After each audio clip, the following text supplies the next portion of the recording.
अरे ओ भुदुआ कहाँ बाड़े रे? कहा भैया? अरे चल। कहा भैया? अरे होली खेले जाए के बारे। कहाँ दायते बा बतावा ता?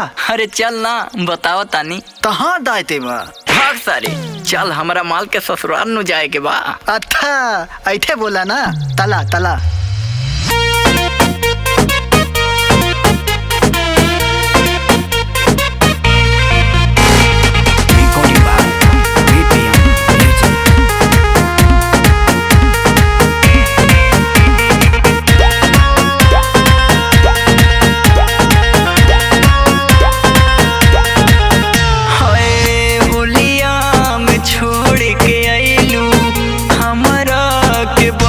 सतैलू आ कहलू कि छोड़ब नाही, आ दूसरात शादी रचैलू।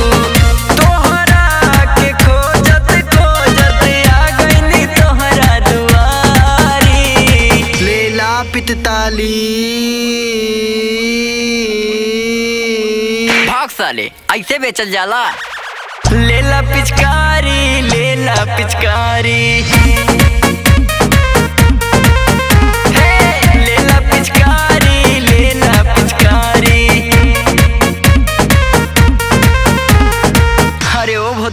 तू ही कौनो जुगाड़ लगाओ ना रे। अच्छा लुटा भैया, लदावा तानी।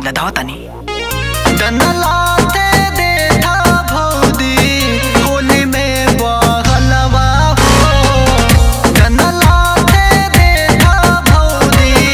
होली में बहलवा हो।